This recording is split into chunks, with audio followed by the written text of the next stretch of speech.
Okay, well, welcome everybody to this Bluewater Park replacement project community information meeting. With us today, we have Councillor Alison Morse. We also have Kristen Watson, who's the Chief Financial Officer at Bowen Island Municipality. We also have Patrick Graham, who is the Director of Engineering. Questions are welcome throughout the meeting, so please feel free if you are able to electronically raise your hand. That'll really help me be able to call attention to the speaker to listen to your question. And yeah, I will pass over to Kristen Watson, who will... Well, just before you pass to Kristen, we have Sarah Baxter is the one who's speaking, and she's taking over from Steph Short as our committee clerk. So yes, and I see Annette has just popped in too. Oh yeah, and Annette has as well. Yeah, Annette Frischman is the Utilities Coordinator at Bowen Island Municipality. Okay. You're handing it over to me? Yes, I am. Okay, wonderful. This is a little bit out of order. Usually we go Patrick first and then me, but it'll be... Yeah, we can do that. I think we can do it this way because we're talking about the budget going forward. That's what I'm prepared to talk about today. So Patrick will give you the update on the project and where we're at with that. And I'm going to share my screen with you right now and share the budget information for 2025. I trust you have that up now. I'll go from the beginning. And does that, are you looking at my screen now, which is just a Bluewater Park Finance update screen? Good. Yes. Yeah. Okay, great. Thanks. Okay. So Patrick and I presented to council on March 3rd at the Committee of the Whole. We did a full 3-hour meeting about all of the water system and sewer system updates, project updates, where we were at with finances and rates, and all of that information is available on our website. If you go to our website and you go to that little square there that says budget, all of the presentation materials are there, and videos from the meetings can be linked there too. So for Bluewater, I wanted to let everybody know that the rates that we're planning in Bluewater, it's a uniform rate that is the same in all 4 areas on the west side. So that's Tunstall, King Edward Bay, Bowen Bay, and Bluewater Park. And we have planned for an estimated 5% increase each year. So that quarterly flat rate for 2025, we'll be looking at $340 this year for the connected properties, and unconnected properties at $208 quarterly. And then we've increased the variable rates for the consumption billing part by 5% for each threshold as well. For the parcel taxes, until we finalize the project, the funding for it is being drawn down in, it's like a line of credit. So we're only paying interest only payments on that until the project is finalized, the funding is all finalized. At that point, it will be converted into long-term 30-year debenture debt. So we have kept the parcel tax lower now, given the fact that we're only servicing the interest portion of the debt. So it will stay at $550 for the connected properties for 2025 and $330 for the unconnected properties. And once that financing has all been drawn down and the project is finished and we have to lock it into long-term debt, I expect that the annual parcel tax to service those interest and principal payments will rise to approximately $1,275 per year per connected property. Now those numbers will be finalized once the debt is finalized. It's we don't know what the long-term interest rate is going to be at this point. It's still it's looking like it's going to be somewhere about 3.89%. So I think that will hopefully come down a little bit in the current economic climate, but at the same time, it's quite uncertain at this time. So we do have 5 full years to hold it in this variable rate borrowing mechanism, which might actually prove to be our best way forward.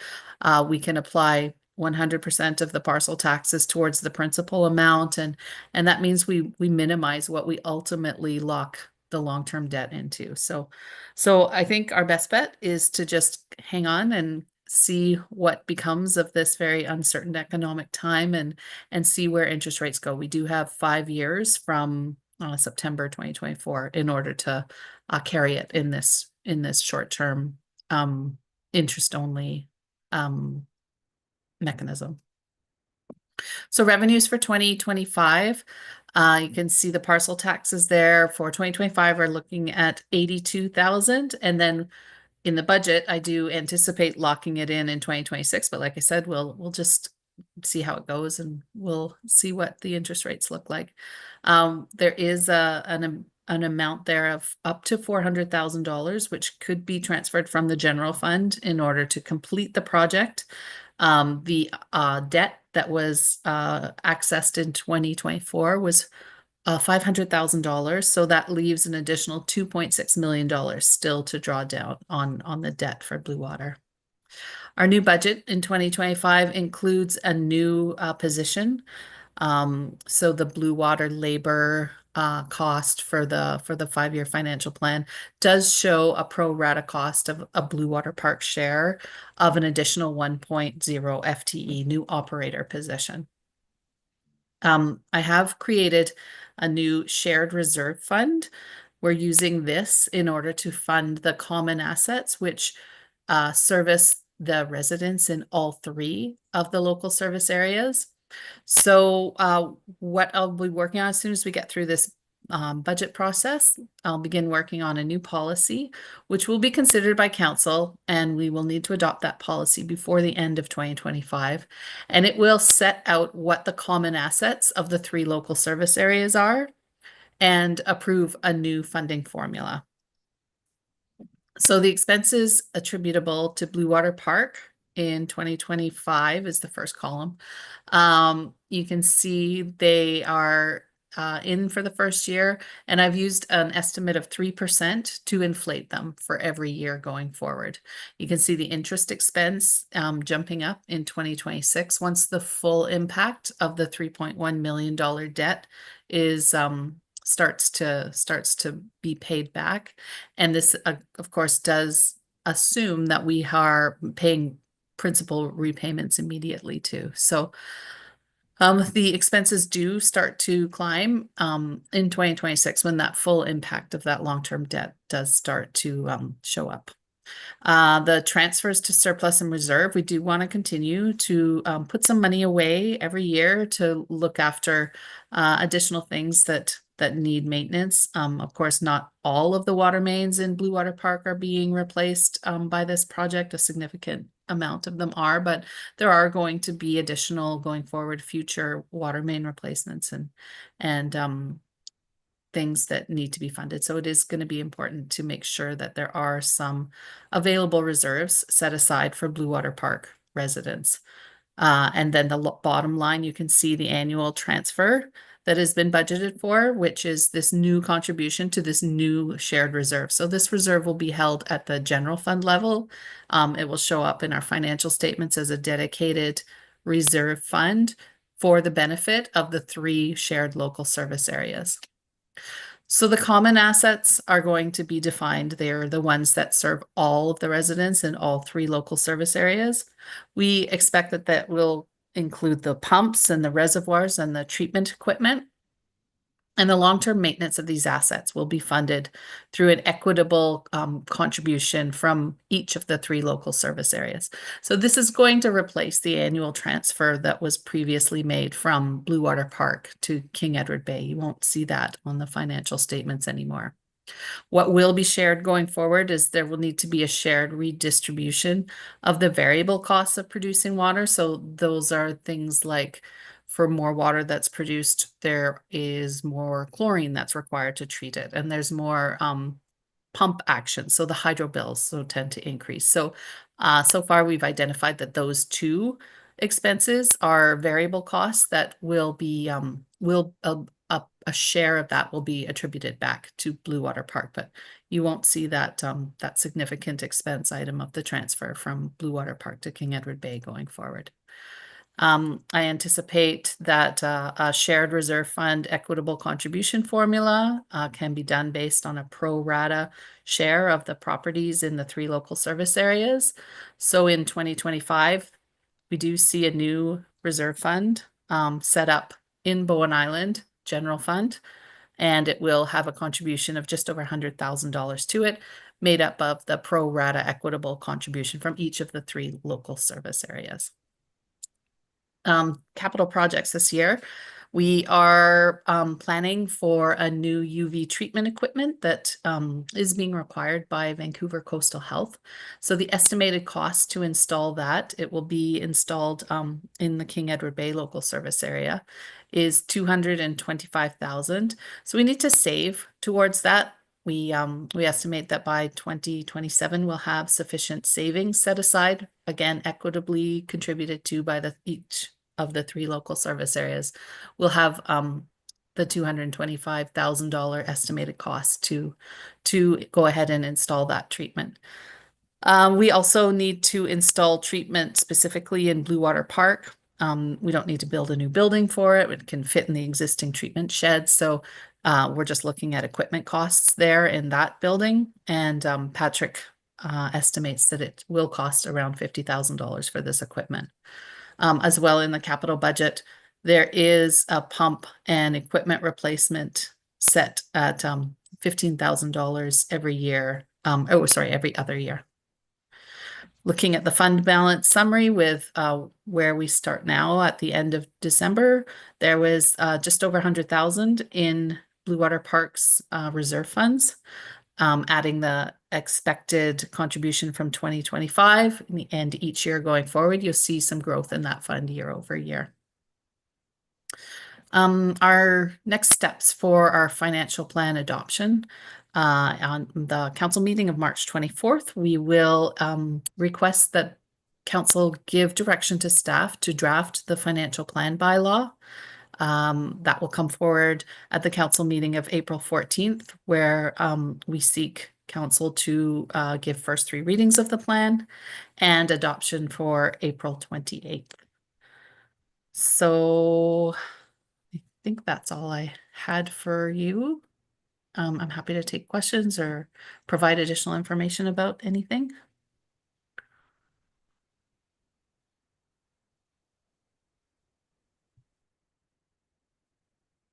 I don't see anything now, but Hi, this is Lisa. Kirsten. Can you hear me? You're muted. Oh. No, Sarah, I think you're muted as well. There we go. Okay, so Rob Duft. Okay. Oh, there he is. Yeah, sorry. So I guess one question I have in a more general sense is, can you give us any news about your efforts to obtain grant funding from other orders of government to relieve some of the cost of this project to Bluewater Park residents? I know that Snug Cove has received a grant. I believe Eagle Cliff has received external funding for a project whose nature closely resembles ours, at least in terms of the goals of that funding competition. What are the prospects for our receiving, or at least an application being submitted for us to receive some support? The focus for, I don't think you're going to like this response, but the focus for the both levels of government at the time being has been on housing development. So the grant funding that they are currently looking to support municipalities with is specifically targeted at projects that significantly advance development proposals within the municipality. And for that reason, because Bluewater isn't an area within the municipality where it's targeted for significant development proposals, it's not a project that we would see has a significant likelihood of success. So we haven't seen any other grant programs to date that are specifically targeted towards maintenance and replacement at this time. Patrick, do you have any further information on that? Not really. I mean, it's true. Like these types of capital replacement projects, there wasn't, and we were looking for, but there wasn't grant opportunities available. I mean, the Eagle Cliff project is a little different because they've got also a water quality problem, and providing the connection to the Cove Bay treatment system was a means to address that, and so it fit within the parameters of the grant that was available at the time and represented our best chance of getting funding. Unfortunately, we haven't found anything that would support the Bluewater project. Okay, thank you. That's helpful. I'll pass the baton to Rob, but I do have another question. Yeah, just to add to that, there was that 2.1 million provincial grant that was awarded to Bowen a couple of years ago. Its number one activity that the funding could be used toward was public water systems, Kristen. So, and council has already said no to that, but there still is an opportunity we could grab some of that money.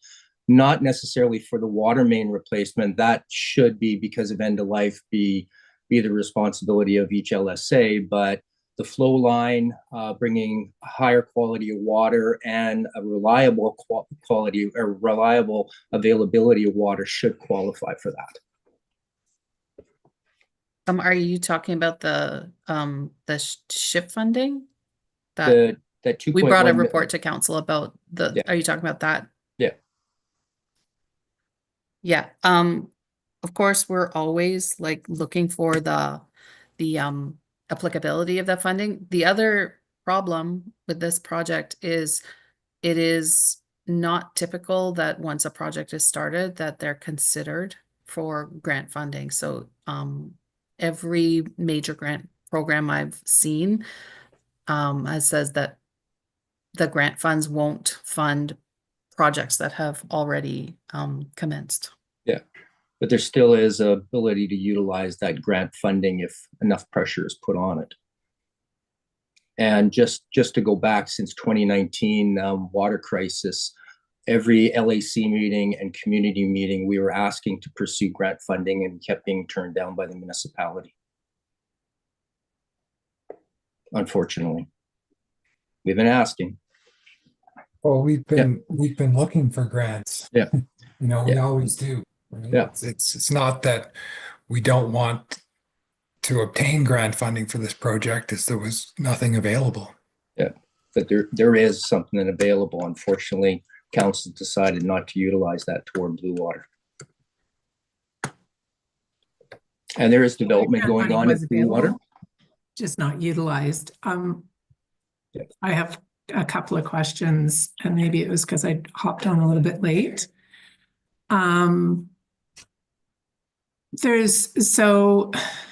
you come up with how the structure is for the payback, the final repayment structure for the Growing Communities Fund repayment, and what the interest rate will be on that? And then I guess, so that's question one. I don't want to rapid fire, but maybe I should rapid fire. I don't know. What would you prefer, Kristen? Well, let's start with that. So I can go back and share the screen again. I do have that in the 5-year financial plan.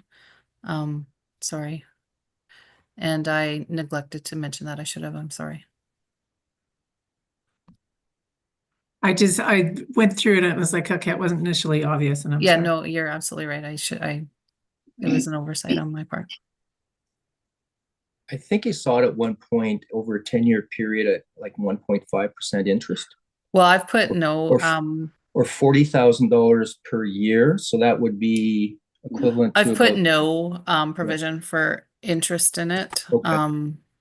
We haven't put an interest provision on the sewer treatment plant internal loan. So I haven't put that. Yeah, because the Growing Communities grant, I mean, you can do whatever you want with it. It goes back into a general fund. It just has to be used by a certain period of time. Correct. But there are no provisions put on the municipality either around whether or not you want to charge interest. So I was just curious about that. So No, I did not. Okay. So on this, you can see this screen right now.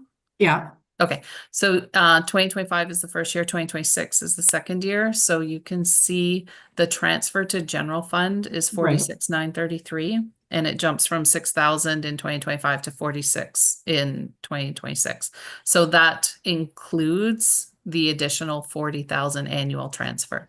The 6,000 is it's set out, the allocation formula is set out in the budget materials that are presented online. It is the allocation of administrative costs to each local service area. So Bluewater takes approximately a $6,700 share of that. I've inflated that each year by 3% allowance. And in starting 2026, you can see we need to begin adding 40,000 to that in order to accommodate that annual retransfer. So I expect that will be in place for 10 years, but I haven't put any allocation for interest on top of that. okay. And then like, are there anticipated changes to the shared reserve fund contribution structure beyond the projected 5% increases? I mean, that was a bit of a, so I'll make a comment first before because you still have, we have a cost sharing agreement that needs to be in place between Bluewater Park, King Edward Bay and Bowen Bay.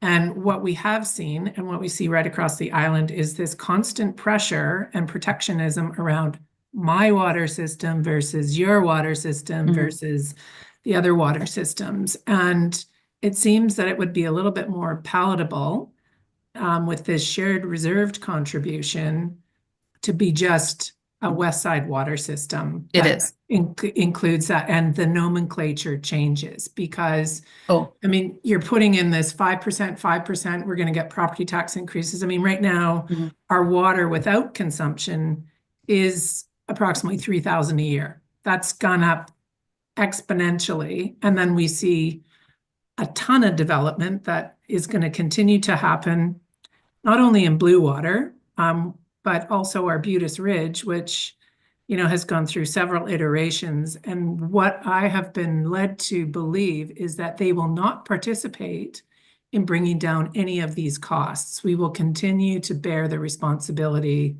of added pressure of new development, but it's at our dime and it won't be included in those development costs. So when it becomes protectionist, where we've got King Edward Bay saying, well, that's not our fault. Bluewater, you have a lot more houses, etc. It would be more palatable if we had that agreement that then became one water system. So then it becomes one water system because it's still reading as if, it's got to be fair and equitable amongst the three. It's going to be one eventually. It feels like this project has gotten bigger. There's less things happening. I mean, the costs have increased. The original referendum that was approved for funding had very specific conditions. Funding sources have shifted. There's grant repayment. There's deferred, little deferrals of project things. The project scope has changed. Things were forgotten. I mean, it makes me wonder if there's a legal obligation regarding whether or not that bylaw is tied to the referendum terms. Like how in compliance is this? And I see that there's nobody on this meeting because most people are busy working. And I've talked to a couple of neighbors where I was actually shocked when they said, well, what's going on with the roads? They had no idea that, their costs are going up and they've got, for whatever reason, but it's a bit of a concern. And the projected increases year over year over year, and what is in place to actually protect the homeowner, not just the municipality. yeah, I hear what you're saying. I also agree with you that the method of financially administering these separate local service areas is very challenging. We do have some legal legislative requirements that we do maintain separate books of accounts for them on that there is a potential, there is an opportunity for council to formally merge the 3 local service areas into one, like you said. But it isn't just wave of a hat, it's a process. It does require a significant approval from the ministry, which has gone through a public kind of feedback process. In some cases, it does actually require that there be a referendum held by the residents in both areas, and when we seek support, 51% support individually in each of the local service areas. So it's not just something that we can march ahead with and pass a bylaw to do it. It's more complex than that. I think if it was that simple, it would have been done by now, to be honest. But Mhm. Okay. it is onerous and it's difficult, and that's why we are going to be moving forward in term with a policy and agreement that sets out which local service area is going to be responsible for their respective share of the cost. We really don't have an alternative option at this point. But I do hear you how it's very unwieldy for this foreseeable future under this model. Okay, well, that's helpful to know about the ministry approval because there's models in place in almost all other municipalities that Yeah. would This local service area model that we have inherited nowhere. is really challenging, and it's really challenging because the costs of providing this infrastructure and these services are just so significant, and having such small areas of population of people that have to pay for it becomes absolutely unmanageable for the people in those areas. And I know that we are advocating at higher levels, like government to government, to say we need some reform here or we need some additional funding, or we need something to help us manage this system that we Okay. have. Yeah. Good to know. That's something I can conceptualize. So and then in terms of the last question that I'd asked was around these new houses coming online, like in Arbutus Ridge, there's still a lot of lots that haven't been sold and haven't been built.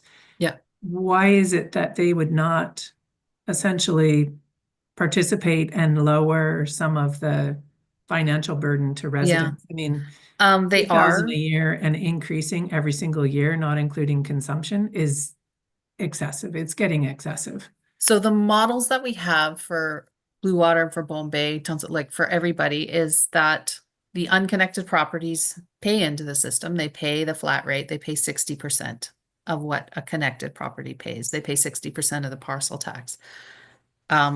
You're right. There are a significant number of undeveloped lots, unsold lots in King Edward Bay. And in order to address that, because what's happened in King Edward Bay for many years is because of that that model where we transferred an annual contribution from Bluewater into King Edward Bay.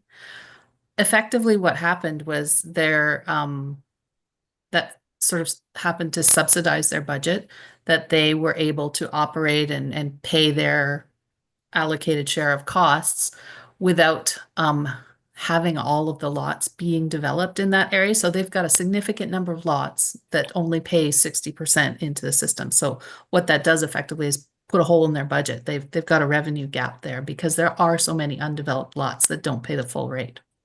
So this year, in order to address that, given that they aren't going to be benefiting from the annual transfer from from Bluewater to King Edward Bay, there's going to be a budget gap there, and we have put forward to add a parcel tax to King Edward Bay residents of $200 per year in order to address that revenue gap. So that's it's what you identified there is true. There's a not enough revenue generated in that specific local service area because of the significant number of undeveloped lots. And that does not get passed on to Bluewater? No, that's a parcel tax in King Edward Bay. And yeah, so I mean, but that, I mean, good luck with that, I will say, but if they deny it, I mean, does that cost, because we are tapped into their water, just to get passed on to us as an increase, I guess is my concern. There is a process to bring in new parcel taxes. It's different than the 5-year financial plan overall budget development, but the legislative requirement to bring in a parcel tax is to hold a meeting. It's scheduled for April 24th. Council at that time will consider the parcel tax, look at the roll, make sure that the roll is valid, and approve the roll. And as long as that happens, then the parcel tax gets applied. Okay, thank you. Sorry, Rob. I guess to further on this, the development up on Schooner Lane is a bit of a wild card on a lot of the finances going forward. Kristen, you've inferred about the extra chlorination, those kind of items that would then be ratioed higher for Bluewater because higher costs for more chlorine, et cetera, et cetera. But when you bring in an additional development, that would bring along with them proven water supply into the system, the overall, all three systems, then that changes the ratio again. Yep. And then, so that's going to have to be a ratio change. Well, that cost would be done based on the meter readings. So in theory, if this new development adds water to the Bluewater, you're taking less water, you'll get a lower share of those costs. Okay. Yeah. Okay. And then I guess also when all this works out, whatever additional lots is brought on with that development, because it is part of the Bluewater Park LSA, that in itself would then contribute and lower the parcel tax eventually as those lots come online. Yep. And then also, of course, the overall reduction of costs because of bringing their water system into it, which becomes a municipal asset at that point to accentuate all three areas of the west side. Yes. Yep. Okay. And then the one thing about the UV treatment, I know this came up in the community, the whole meeting. Mick Rushton asked some question about that. So that's something further that will have to be discussed on how that's going to work out. Yes, we'll talk about that when we bring the policy forward. Yeah, because we do have some concerns about that. Yeah. Yeah, we heard those and we will make sure that that's included in the discussion. Good. Okay, Philippa, I believe, is next. Thanks. It was just a quick follow-up question on one of the comments made, I think just before when Lisa was speaking. You talked about, and excuse my ignorance on this, I'm relatively new to the area, so I'm kind of getting up to speed on how it Welcome. works. We're glad you're here. Welcome. Thanks. So you mentioned about inheriting the system that is in place and that it's not ideal. Like, I guess I'm unsure, surely the system was set up by Bowen. So yeah, I can talk more about that. what does that mean, and how does that impact on whether you can get like external funding? I know you talked about speaking with other maybe province and federal. I don't know who you're speaking with, but So when we incorporated back in 1999, we were incorporated as an island municipality. And if you think about how we're set up, we're kind of set up as very separate little neighborhoods scattered all over the island. And I guess as those neighborhoods kind of developed over the years as a kind of vacation kind of property, they would put in community neighborhood water systems. So over time, those community neighborhood water systems have evolved into improvement areas. And so when we set up as a municipality, we took over responsibility for these separate improvement areas. That there was Hood Point, there was Eagle Cliff, Tunstall Bay, Bluewater Park, Bowen Bay, Cove Bay. And the Walkerton crisis. So when you think about all those properties on Bowen Island that are in between those neighborhoods, they're all set up on wells. Like probably 50% of the island's residents are connected to a municipal water system. There's another significant group of residents that are connected to their own private water system, which they fully fund and pay for. There's no one single water system that connects everybody on the island.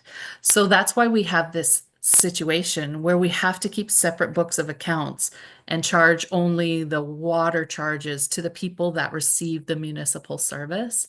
So there's people on Cowan Point water system. That's a privately run water system. We can't as a municipality go and charge those people who don't receive our municipal services with a share of it. So that's why we have it's so segregated and why we have to keep it in these very separate books of accounts.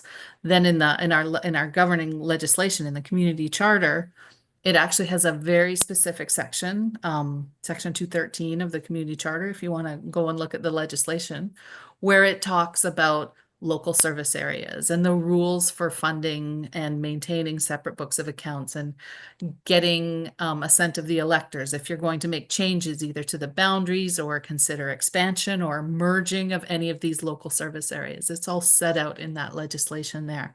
So what makes it, although we're small and we're a population of 4,500, we only have maybe 2,200 people that are actually receiving any of these water, sewer, utility services being delivered from the municipality. So the people who are living mid-island or on our own well, they're certainly not willing to pay for water services delivered to people from a system they don't benefit from. They're maintaining their own well. So it becomes very protracted and quite difficult to make sure that we get the allocation of costs right. Yeah. Okay. Thank you for that. That makes sense. So I guess it's that when you say the system, you as much mean the physical system as anything. Right. But Yeah. I mean, I guess, and I guess my next question just speaks to what Lisa mentioned. Like, yes, 50% are only on the services, but why couldn't that 50% just be one system? I suppose. Yeah, and again, it's 7 separate independent managed systems that have stakeholders in each one of them, and again, it's a process that would require considerable amount of feedback and considerable approval, actually, of the people who live within those systems. And is that I haven't looked at it yet, but the government charter, are you talking about like who manages that? Is that federal government? Is that provincial government? Is that Provincial legislation? Yeah. So it's provincial legislation. Yes. Okay. Yep. Thanks. Okay, Gersten is next. Thank you. So I have a question, I guess, to both Kristen and Patrick, and it has to do with the contingency that the additional cost, the unbudgeted cost of a new water line between Bowen Bay wells 1 and 2 and well number 3, if it's not possible to find economies to cover that cost, then the plan is not to connect properties on privateer for a period of time, to defer those connections. So I guess I have 2 questions. One would be, what's the additional cost of splitting this project into, in effect, 2 segments? Are we at the point of maybe getting Patrick's presentation before we talk about? I'm fine with that. I'm here. Yeah. To address that question, maybe I'll share my screen. And Patrick, we can't hear you. Speak You up. can't hear me? That's better. Okay.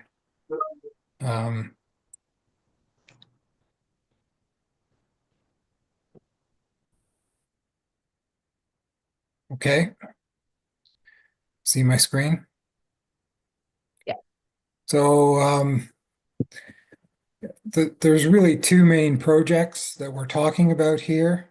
The first one is the Bowen Bay well upgrades and system interconnection, which is primary objective is to resolve the water supply issues for Bluewater Park, tap into the highly productive aquifers that the Bowen Bay wells draw from, pump that water into the King Edward Bay tank where it's then available to everyone in all three systems.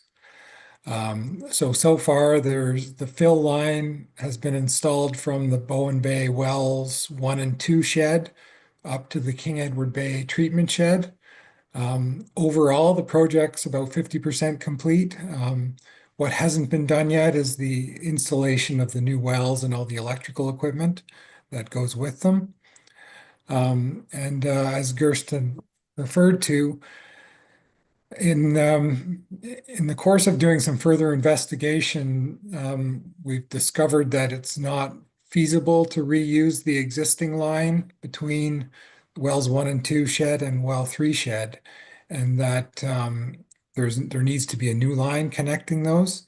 So there are additional costs there, and we do believe that those additional costs can be accommodated both within the project contingency and savings on the overall project. So when I'm talking about the overall project, it's this project plus the water main replacements.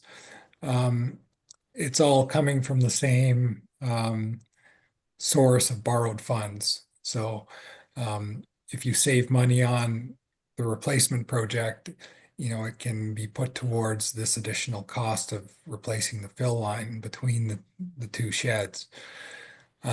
So we have had less tree removals and less rock removal on the distribution system replacement project. And so we do have our target is to remain within the overall budget envelope that encompasses both projects. We expect that the well upgrades and electrical work will be proceeding soon in late March and early April. As I mentioned, the budget is 700,000 for this project. It'll likely be higher, but there'll be a corresponding reduction in the budget for the other project. And I'll also point out that there is a contribution from Bowen Bay, just to account for the value that they're getting in terms of having older well pumps replaced with new ones.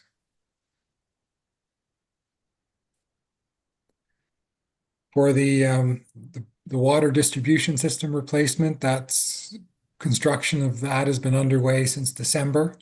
NB Contracting is the contractor that is doing both of these projects. So most of the water main along Windjammer Road has been installed. They're working along Spyglass now. It's probably a bit higher than that, maybe 55%. Do we need to know this? About 55% of the new water mains have been installed, and probably more like 40% of the service connections. So it's more than half done. And I did mention we do have less costs for some of these elements that we were carrying in the project budget and in NB's contract for tree and rock removals. Yeah, there was a reference there to if we weren't able to cover the cost of that additional line, then we may need to defer some of the water main, and it was suggested that the water main on Privateer could be deferred. Part of the reason for that is that we suspect that we might get into bedrock on that road, which would increase the project costs. But our plan currently is to proceed with all of the planned water main replacements. That's what we're working towards. Certainly there's the road restoration requirements exceed the contract amounts, and the main reason for that is that a lot of the roads are chip seal, and so the contract for NB was based on cutting a 1-meter trench in the asphalt and replacing that as part of the water main installation scope of work.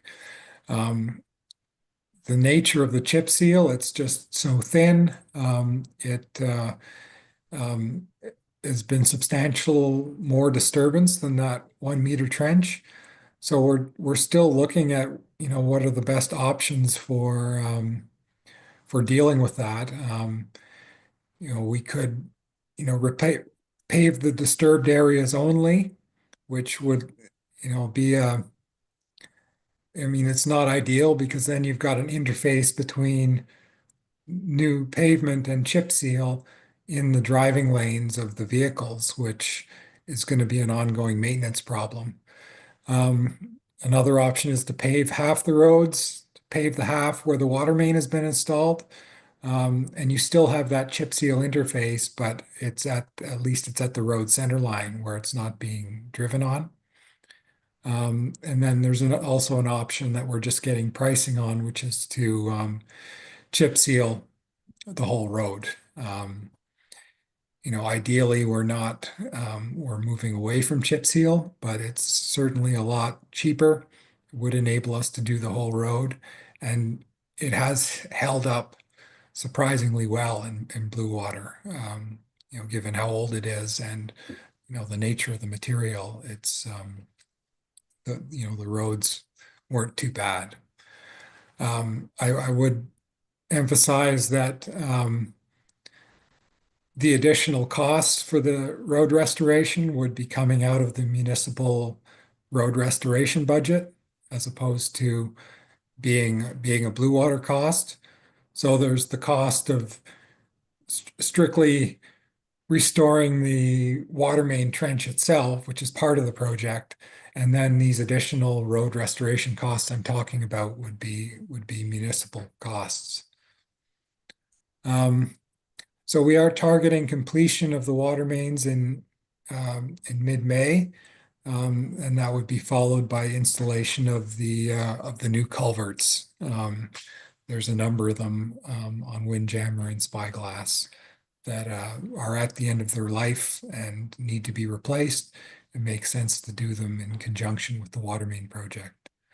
And again, the budget for the we're expecting to be below the budget for the water mains, and then the culverts is a municipal expense because those are municipal infrastructure as opposed to local service area infrastructure.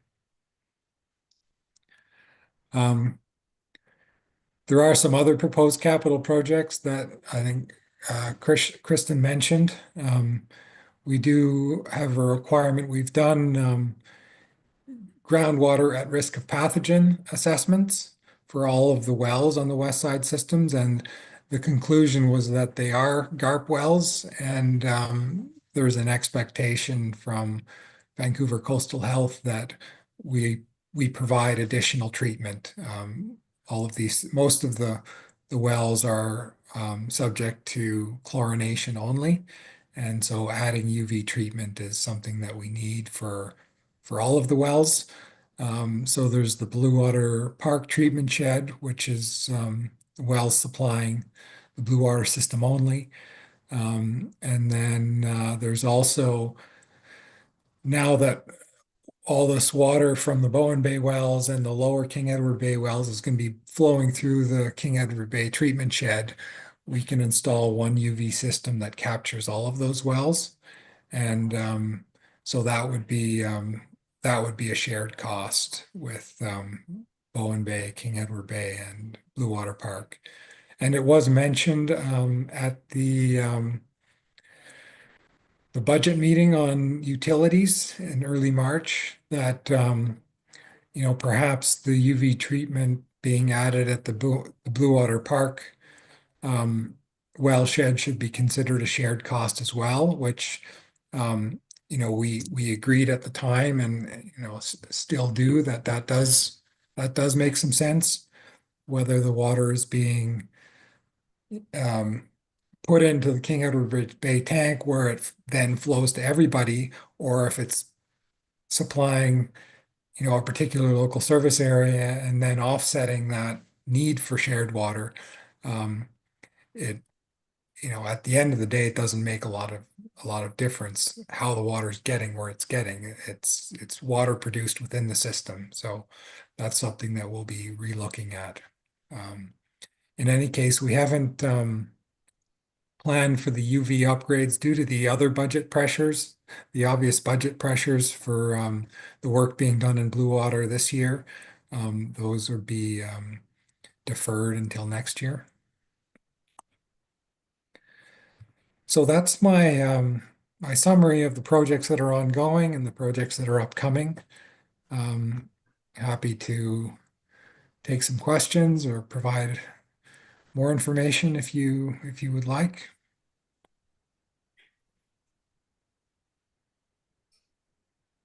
Okay, Rob has his hand up. Me with all my questions.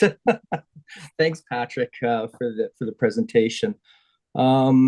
First off, about the paving, if you remember in our MOU meetings with yourself, Liam Edwards, and the three LAC chairs, we stressed throughout those meetings and then subsequent Bluewater, LAC, and community meetings of the need for the municipality to come forward with a plan for repaving the Bluewater after the water main project, because we all knew that the quality of the paving, which is being held together by chip seal, is inadequate and doesn't meet any kind of road standards at all.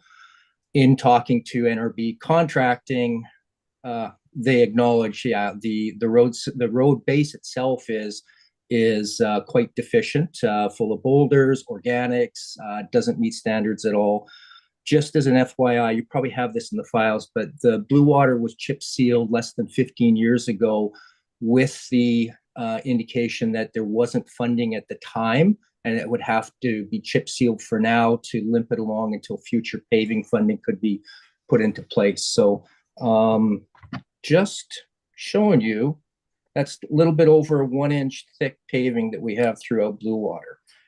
And the other problem is that with the excavators and heavy equipment moving around, they're breaking up other areas of the roadway that aren't even affected by the water main construction. So we got a bigger issue on our hands here. And then once the Schooner Lane development really starts rolling, that's going to create a lot of havoc to the roads along that Windjammer stretch to Schooner Lane. So it's a lot of factors that are coming into play here. So the expectation is the Muni should be planning to do full repaving of the Bluewater community after the water main works is done, and that's our expectation to be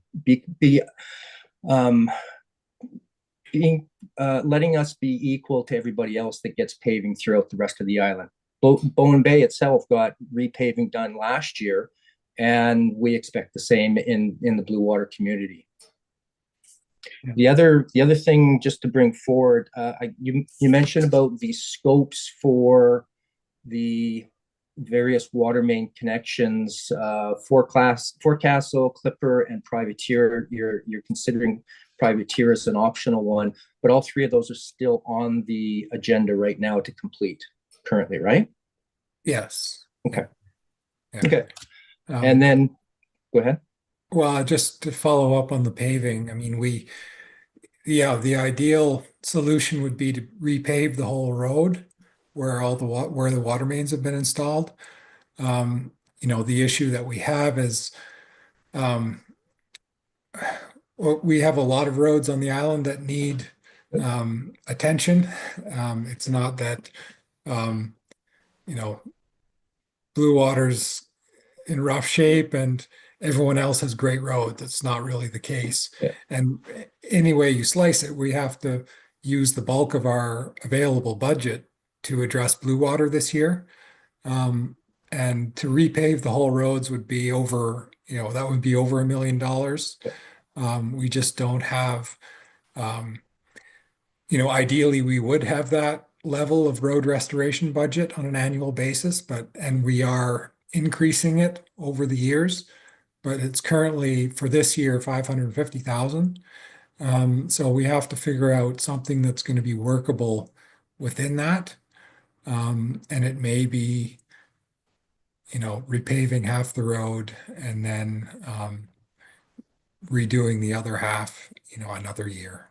Yeah, the problem with that is that with all the leader lines to the water meters, and you are crisscrossing the road to the other side to avoid bedrock. So it's not as simple as just paving half the road right now, because you will have breakouts because of the connection points between the old chip seal pavement versus brand new. So it is still going to cause a maintenance dilemma. And then you could drop 100 to 200,000 on chip sealing the roads to tighten them up again, but there again, that's money that could go toward paving as well too. So I understand you're in quite a bit of a dilemma here, but this project has been in the planning stages for the last few years, so there is hopefully some expectations here. The other thing is, I guess they've hit water lines 4 times now through the project, including the feeder to my house, my neighbor's house, just this past week. So we're out of water for a while. Maybe better to have some notification to the affected households that they should run their water afterwards. My neighbor got a cup full of muddy water that he was drinking throughout the day without realizing it. Not a good health thing. And they hit the overhead communication lines to my neighbor's house. Has there been anything addressed with that yet? Because they're still over a week disconnected. Oh, I would have to look into that. Yep. Question about the communication lines. I'm not sure. And a lot of times with the water main, they're not actually hitting it. It's just, it's such a poor quality line. It just comes apart with the vibration of the equipment. Yep. Well, and not to say, I'm not saying it's a bad thing to hit them. Yeah, it's not great, but to hydrovac would be astronomical prices. So we are taking on a number of risks here to do this the way that we're doing it. So I understand all that. So just maybe a bit better communications to the community about, okay, after we've repaired the water line, please flush your lines, that kind of thing. So I think it's just being more communication oriented here. That's my suggestion. Okay. Okay. I guess maybe I'll let Philippa go next, and then I'll follow up with a question.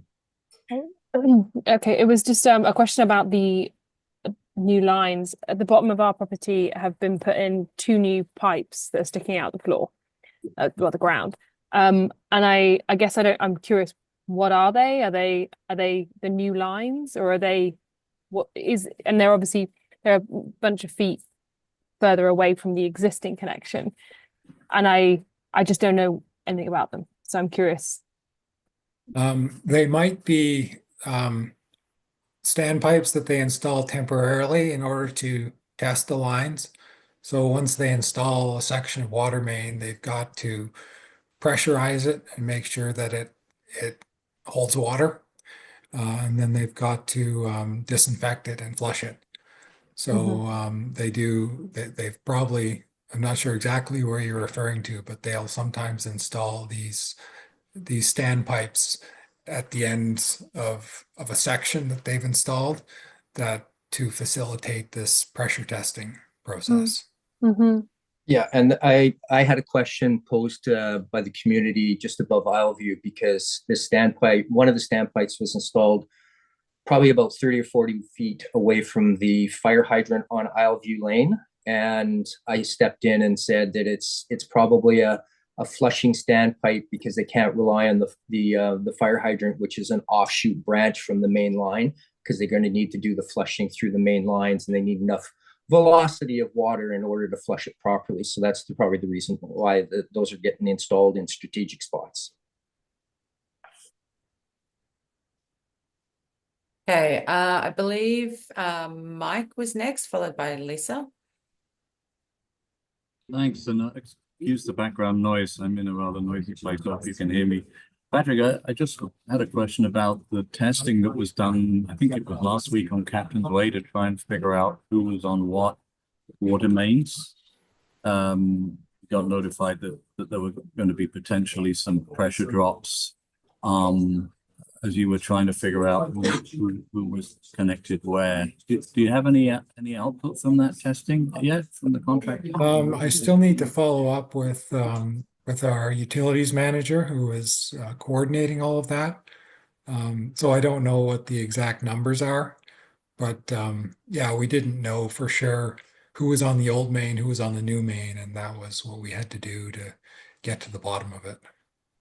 Yeah, because that was a variable in the project as well, wasn't it? Is whether or not we'd be able to get everybody on the new 6 or on the 6-inch as part of the project, or whether that would have to be done later.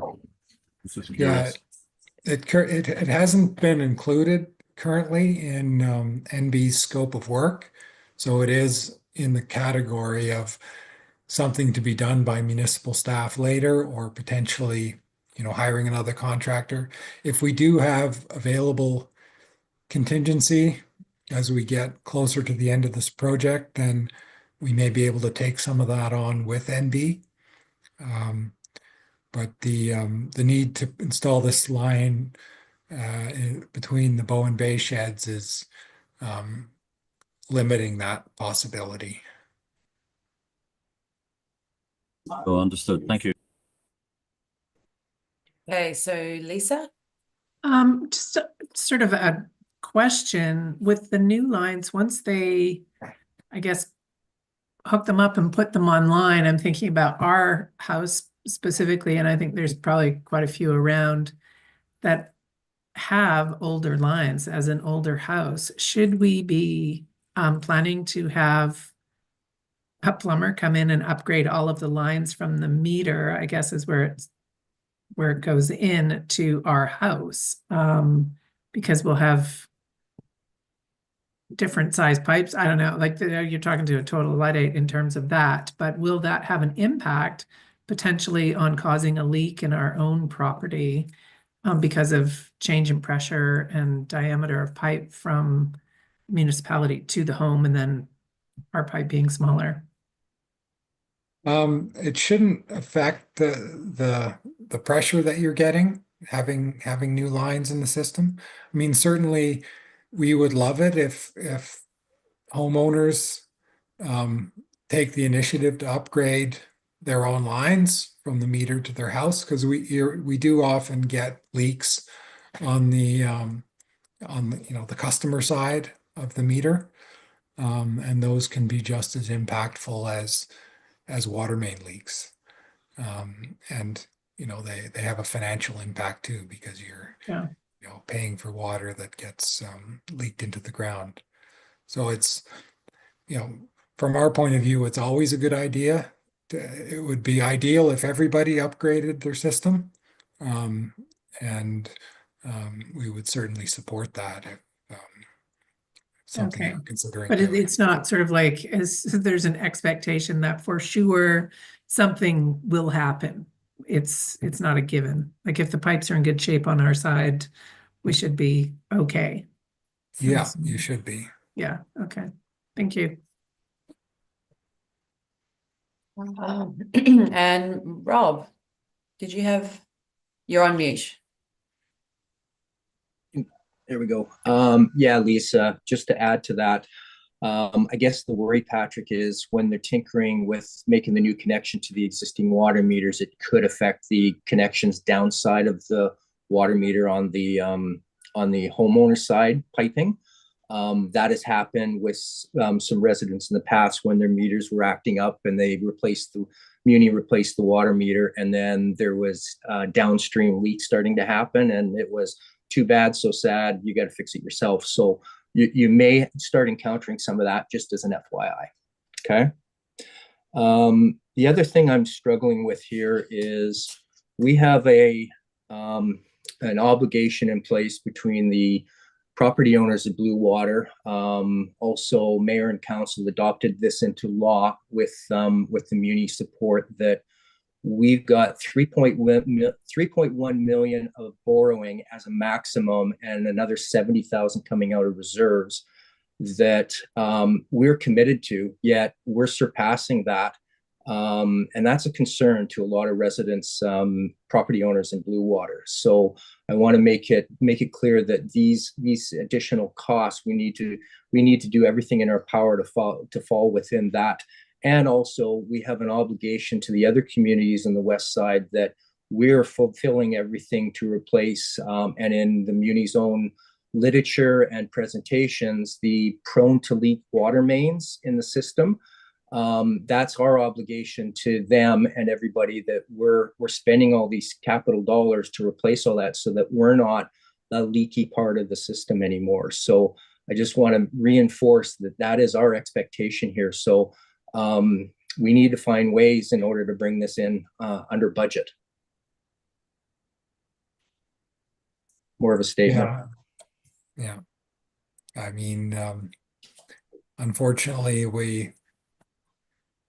all the tender prices we got on the project were above budget, and it did require this internal borrowing to be added. I'm not sure. I'm not really sure what to say to that. I mean, and we did put the question to council whether that would be, potentially a municipal loan that has to be repaid, or a contribution to the project, and they opted for the former. So I think that's the residents having a conversation with council.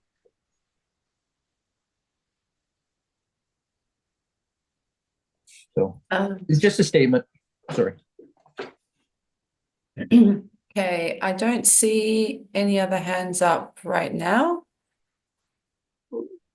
Oh, yes, sorry, Gersten. Hi, just following several comments that have been made. It's certainly good to hear that some cost savings have been realized.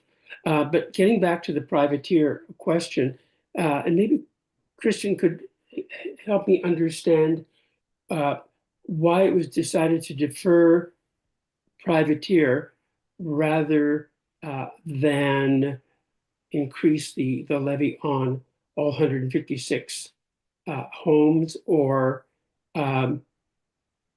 perhaps to add to the borrowing, though I hear that there are constraints on that. It's just the question, and I should say, my house isn't affected, even though the house address is privateer. I get my water from Windjammer.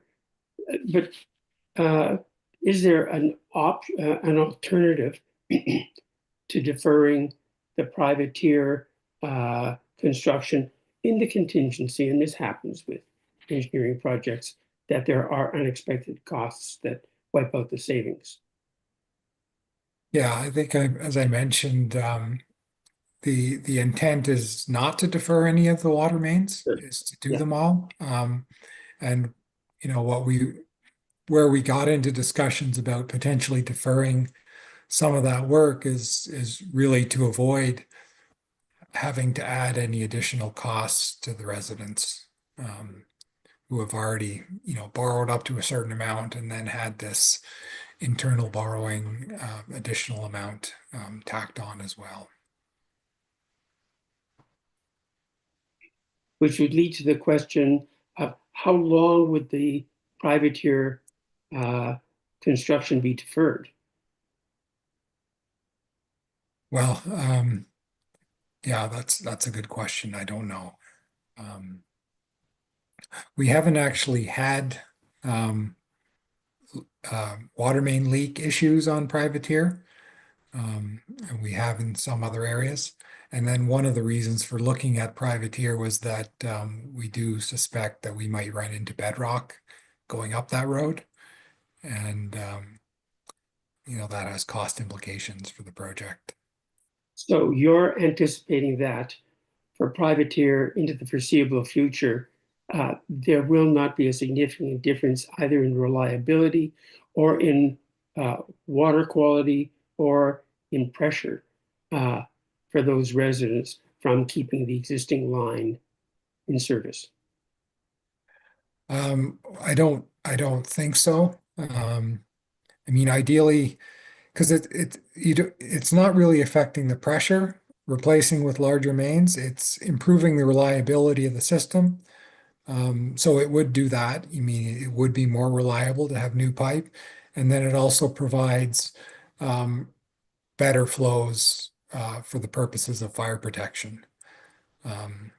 With the current system, which is a mixture of 4-inch and 2-inch mains of different materials all over the place. It's not, you know, the fire flows that can be delivered through that system is pretty limited. Mm. With the larger mains, that'll be much improved. Okay, just to note that. Thank you. Okay, and Rob, your hand again. Oh, you're muted. There you are. Yep, there we go. Yeah, it's just clunky on the iPad, flipping back and forth. Just a question to you, Patrick, about the culvert replacement. I know that in previous meetings, it was discussed that the culverts would happen during the water main installation, but I guess a decision is made that either by NB contracting or in conjunction with the Muni, that the water mains would be installed, or are they being installed under the existing culverts? Because the culverts aren't being replaced right now. So it's a little bit counter to what previous presentations have transmitted information to the community.